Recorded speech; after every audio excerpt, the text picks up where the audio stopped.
ॐ गायन्ति त्वा गायत्रिणोर्चन्त्यर्कमर्किणः ब्रह्माणस्त्वा शतक्रतो उद्वंशमिव ये मिरे। आदरणीय पवित्र आत्माओं, अभी मैंने जिस मंत्र का पाठ किया है, इस ऋचा के अनुसार चलने से हमारा मोक्ष का मार्ग खुलता है, मोक्ष का मार्ग प्रारंभ होता है। अतः आइए इस मंत्र के अनुसार विचार करते हैं। प्रथम मैं इस मंत्र के एक एक पद का अर्थ करता हूं, तत्पश्चात उसका व्याख्यान आपके समक्ष प्रस्तुत करूंगा। मंत्र में परमेश्वर को संबोधित किया है शतक्रतु नाम से।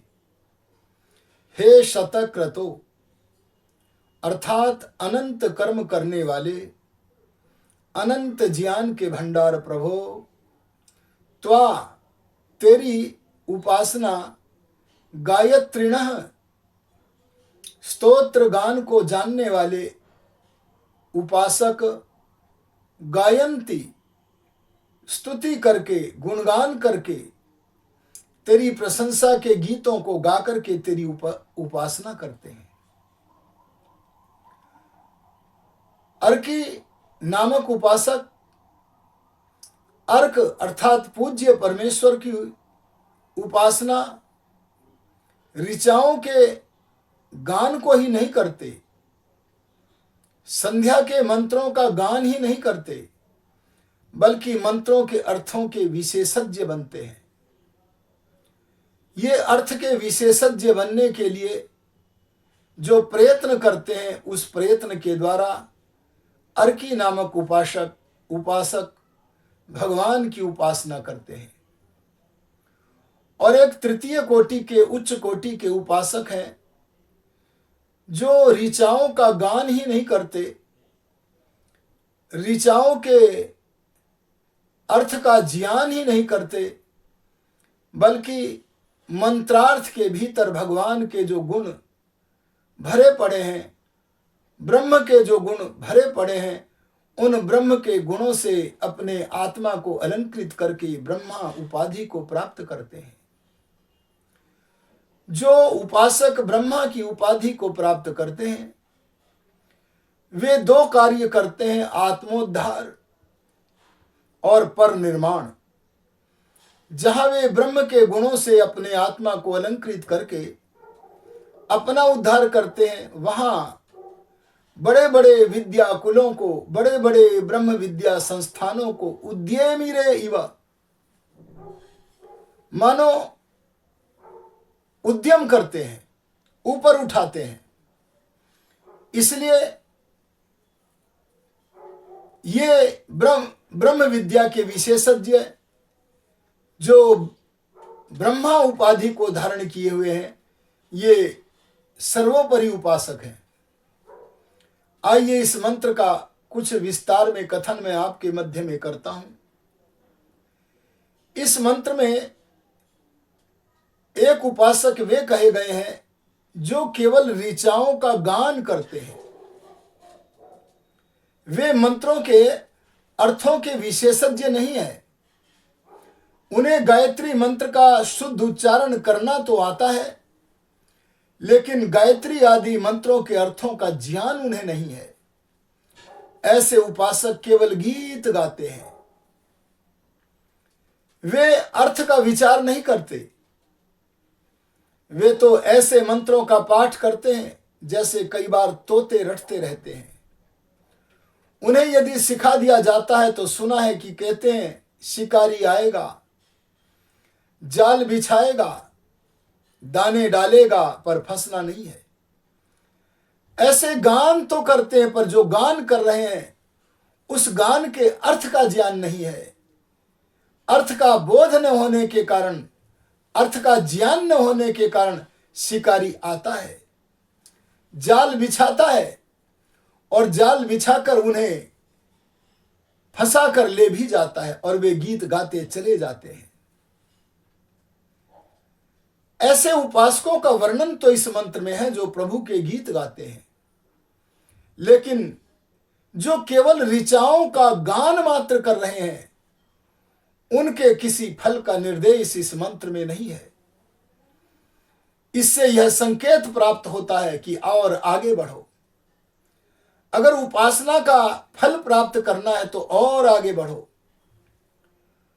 और इस आगे बढ़ने के लिए जो मनुष्य मंत्र का शुद्ध उच्चारण ही नहीं करता, मंत्र का गान ही नहीं करता, बल्कि स्तोत्र गान के साथ साथ उन मंत्रों के अर्थ का विशेषज्ञ बनता है, अर्थ का विशेषज्ञ बनकर उन अर्थों का संध्या में बैठकर ध्यान करता है, विचार करता है, ऐसे उपासक को कहा जो प्रभु के गुणों का विचार करने वाला,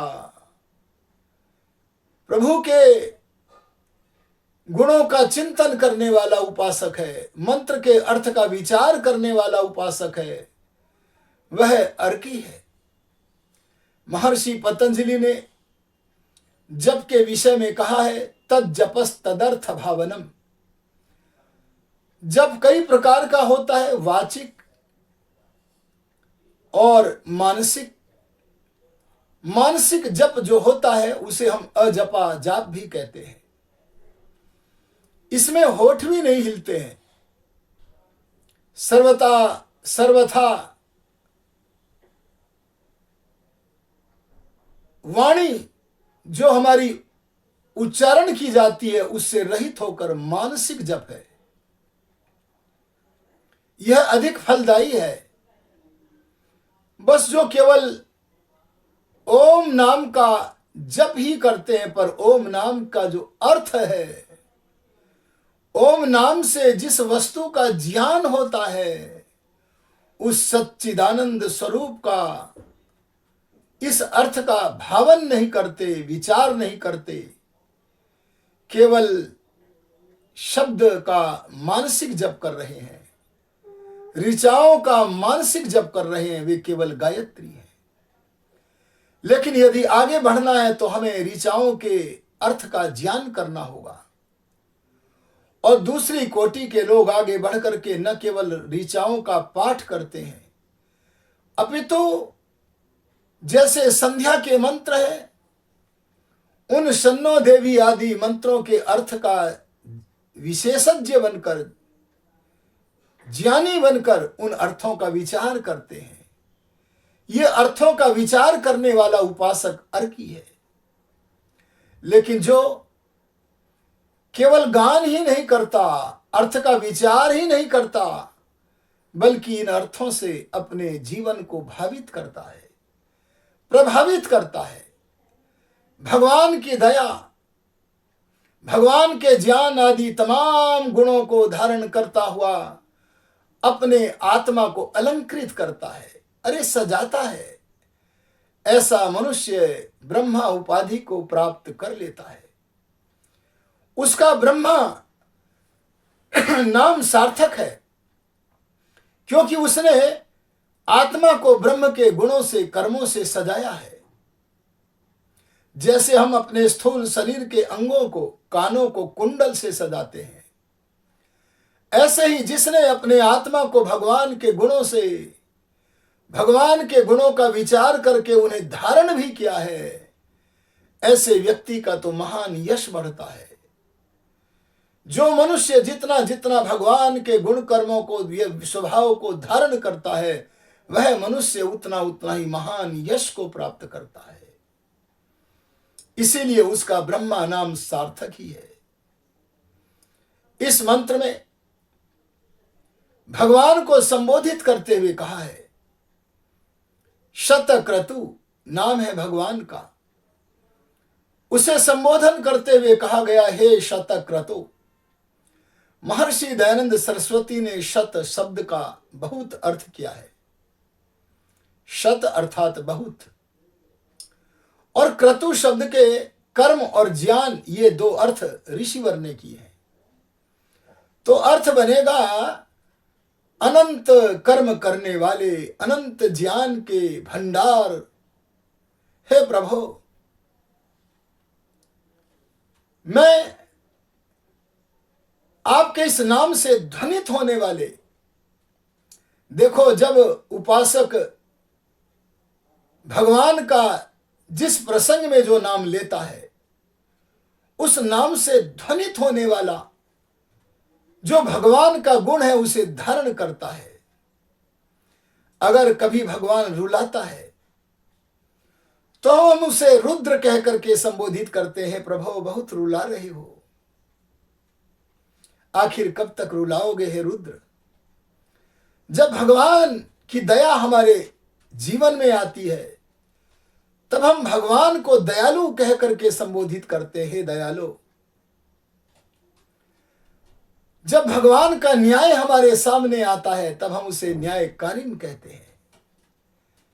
अर्थात जिस प्रसंग में जो आवश्यक होता है भगवान का, वह नाम ही हमें स्मरण आता है और उस नाम से ध्वनित होने वाला जो अर्थ है उस अर्थ से हम अपने को सजाते हैं। यहां इस मंत्र में उपासक भगवान को शतक्रतु कह रहा है। हे शतक्रतो, अनंत कर्म करने वाले, अनंत ज्ञान के भंडार प्रभु, मैं आपको सृष्टि में अनंत कर्मों को देख रहा हूं। और जब वह भगवान के कर्मों को देखता है तो कह उठता, ओहो, मैं आकाश मंडल में, मैं द्युलोक में विशाल सूर्य को देख रहा हूं। ये विशाल सूर्य अपने आकर्षण के रस्से से ग्रह और नक्षत्रों को बांधकर बड़े वेग से घुमा रहा है। हे पिता, आप तो अद्भुत हो, आपके कर्म अद्भुत हैं। और ये ग्रह नक्षत्र सूर्य के आकर्षण के रस्से से ही तीव्र गति से नहीं घूम रहे हैं, बल्कि ये ग्रह और नक्षत्र भी एक दूसरे की परिक्रमा करते हुए कोई किसी की ओर कोई किसी की ओर वेग से घूम रहे हैं। और ये वेग से जो एक दूसरे के परिक्रमा कर रहे हैं, यह भी सम गति में नहीं हो रही है, विषम गति में हो रही है। हे प्रभु, इनकी रचना भी तो आपने की है। आप अद्भुत हैं, अद्भुत रचयिता हैं। इनमें गति देने वाले भी, नियम पूर्वक गति देने वाले भी आप अद्भुत हैं। इसे देख करके आपके प्रति प्रेम उत्पन्न होता है। इसीलिए वेद कहता है, विष्णोः कर्माणि पश्यत, व्यापक परमात्मा के कर्मों को देखो। हे प्रभु, हम देख रहे हैं, पर इस देखने से लाभ क्या है? अवश्य लाभ है, और लाभ तभी है जब हम वेदाज्ञा के अनुसार कुर्वन्नेवेह कर्माणि जिजी विषेच्छतम समः एवं त्वयि नान्यथेतोस्ति न कर्म लिप्यते नरे। जब हम 100 वर्षों तक निष्काम भाव से भगवान की अध्यक्षता में वेदोक्त कर्म करते हुए जिए, आहा, इस वेद मंत्र से हमें जीवन का लक्षण भी मिल जाता है। जीवन का लक्षण है कर्म करना। अगर कोई मनुष्य कर्म कर रहा है तो समझो कि वह जीवित है, और यदि उसने कर्म करना बंद कर दिया तो समझो कि वह नाम मात्र का शरीर में है, उसका जीवन कोई अस्तित्व नहीं रखता है। और ऐसा कर्म करने वाला व्यक्ति मोक्ष की तरफ बढ़ता है। निष्काम कर्म करने वाला योगीराज कृष्ण की तरह, श्री राम की तरह, महर्षि दयानंद की तरह, सब ऋषियों की तरह निष्काम वेदोक्त कर्म करने वाला अग्रसर होता है। वेद भगवान हमें आगे बढ़ाता हुआ कहता है, विद्यां च यस्तद वेदो भयं सह अविद्यया मृत्युम तीर्त्वा विद्यया मृतमस्नुते। जो उपासक विद्या अर्थात ज्ञान को और अविद्या अर्थात ज्ञान से दूसरी वस्तु जो कर्म है उसको उभयम दोनों को साथ साथ जानता है, वह अविद्या से अर्थात कर्म से मृत्यु को पार करके जन्म मरण के बंधन से छूटने का अधिकारी बन करके और विद्या अर्थात ज्ञान की पराकाष्ठा को प्राप्त होकर समाधि में पर वैराग्य को प्राप्त करके मोक्ष को प्राप्त करने का अधिकारी बनता है। और ऐसा मोक्ष को प्राप्त करने का अधिकारी बनने वाला, जिसे ब्रह्मा नाम की उपाधि से विभूषित किया है, उस ब्रह्म विद्या के विशेषज्ञ का ही कार्य है यह कार्य, यह अधिकार जो केवल गायत्री है, जो केवल अर्की है, उसके अधिकार की वस्तु नहीं है कि वह पर निर्माण भी कर सके। अरे आत्मोद्धार के साथ साथ पर निर्माण वही कर सकता है जो स्वयं अपना निर्माण कर सका हो, जो स्वयं आत्मोद्धार में सफल हो चुका हो। ऐसा व्यक्ति ही दूसरे का उद्धार कर सकता है। जो स्वयं बंधन में बंधा हुआ है, जो मोक्ष के द्वार पर अभी नहीं पहुंचा है, ऐसा मनुष्य कभी दूसरों का उद्धार नहीं कर सकता। इसलिए जो मुक्ति का अधिकारी बन गया है, ऐसा व्यक्ति जहां अपना उद्धार करता है वहां पर निर्माण करता है, दूसरों का भी निर्माण करता है। और इसके लिए बड़े बड़े विद्याकुलों को, इसके लिए बड़े बड़े विद्या संस्थानों को, अरे इसके लिए संध्या की पद्धति का निर्माण करते हुए सबको मोक्ष मार्ग पर ले चलता है। आओ हम इस मंत्र के आधार पर केवल मंत्रों का गान ही न करें, मंत्रों के अर्थों के विशेषज्ञ ही न बने।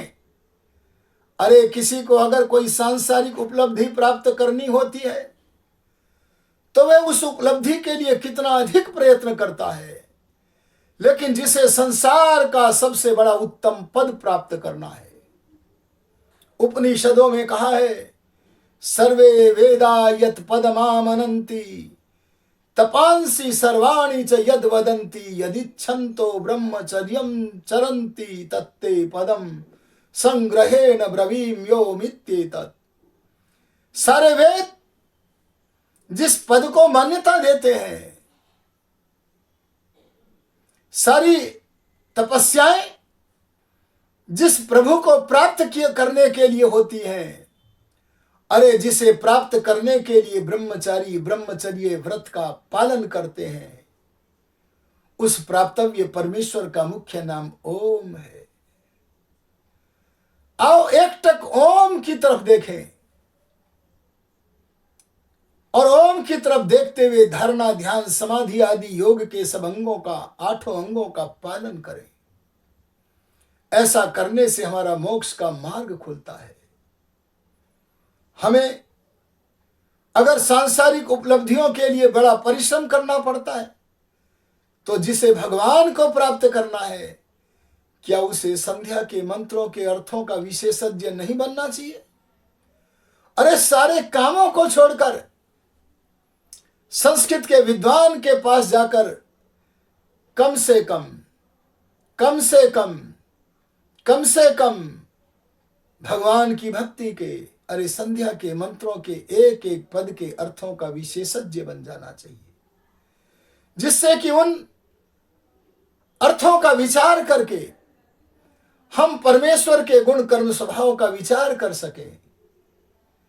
और इतना ही नहीं, केवल विचार ही नहीं करना है, उसी पितु उसे धारण करना है। ऐसा करके ही हम अपने मनोरथ को पूर्ण कर सकते हैं। यह मैंने मोक्ष प्राप्ति के वैदिक मार्ग के आरंभ की चर्चा की है। शेष चर्चा आपके मध्य में हम अपने आने वाले लघु चलचित्रों के माध्यम से, अगले प्रवचनों के माध्यम से आपके मध्य में करेंगे। आप इस प्रवचन को बारंबार सुने, मनन करें और धारण करें, तब आपको जो साक्षात्कार होगा उसका यदि शास्त्रों से मिलान करोगे तो एकता मिलेगी। जो साक्षात्कार होगा वही शास्त्र में होगा, जो शास्त्र में लिखा है वही साक्षात्कार होगा, और ऐसा होता है तो महर्षि दयानंद की तरह आपकी श्रद्धा बढ़ेगी। श्रद्धया विंदते वसु, श्रद्धा से आपको ऐश्वर्य प्राप्त होता है, और सबसे बड़ा ऐश्वर्य का धनी तो भगवान है। मैं आपसे चाहूंगा कि आप अपने इस सुखमग्न वैदिक संस्थान नामक YouTube चैनल को, जिसमें सनातन बातों का ही प्रकाश किया जाता है, अरे जिसमें वेद की बातों का ही प्रकाश किया जाता है, लेकिन वेद कोई सीमित अर्थ वाली वस्तु नहीं है। इसके विषय में महर्षि दयानंद ने कहा, वेद सब सत्य विद्याओं का पुस्तक है, अर्थात हमारे लौकिक कल्याण की दृष्टि से और पारमार्थिक कल्याण की दृष्टि से जो भी कुछ जानने योग्य है, सब जानने योग्य बातों का ज्ञान प्राप्त करने के लिए अपने इस सनातन धर्म के, वैदिक धर्म के, अरे राष्ट्र के लिए जो बातें आप प्राप्त करना चाहते हैं, तो अपने इस सुख मग्न वैदिक संस्थान नामक YouTube चैनल के सदस्य बने, अर्थात सब्सक्राइब करें, और सब्सक्राइब के बराबर में जो बेल आइकॉन की घंटी है उसे दबाएं, जिससे कि हमारे आने वाले प्रवचन की सूचना अर्थात नोटिफिकेशन आपको मिलता रहे। इसी सूचना और मंत्र के आधार पर संक्षिप्त कथन के साथ अपनी वाणी को भी रमित करता हूँ। ओम शम।